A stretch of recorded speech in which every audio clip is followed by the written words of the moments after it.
Sir, আপনি এক সপ্তাহ আগে আমাকে 5,000 টাকা ধার দিয়েছিলেন, এই লোন আপনার 5,000 টাকা। 5,000 টাকা?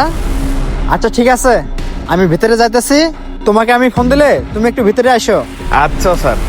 ঠিক আছে, আইসা বড়। ঠিক আছে স্যার। বুঝলাম না, মাত্র 5,000 টাকা দিল, কিন্তু আমি তো ওনাকে দিছিলাম। স্যার ডাকছিলেন আমারে? হ্যাঁ, তোমাকে ডাকছিলাম। আমাদের সিকিউরিটি গার্ড রনি আছে না, তার বাবা নাকি অনেক অসুস্থ। তুমি একটা কাজ করো, এখানে 15,000 টাকা আছে, ও আসলে তাকে দিয়ে দিও। ঠিক আছে স্যার, ওই আসলে দিয়া দিমুনি। তার মানে আশিককে একটা ফোন দেই। আশিক, জি স্যার। আমার চেম্বারে একটু আসো তো। স্যার ফোন দিয়ে ডাকলেন, কিছু বলবেন? আচ্ছা, কিছুদিন আগে তোমাকে যে আমি আমাদের দারোয়ানকে 15,000 টাকা দেওয়ার জন্য দিছিলাম, তো তাকে কত টাকা দিছিলা?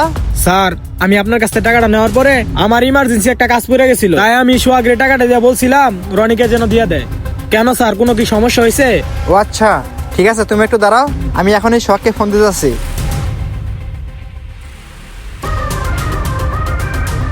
এই সোহাগ, একটু রুমে আসো তো। আসসালামু আলাইকুম স্যার। ওয়ালাইকুম আসসালাম।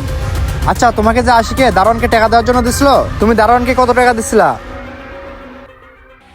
স্যার আশিকে তো আমারে 10,000 টাকা দিছিল।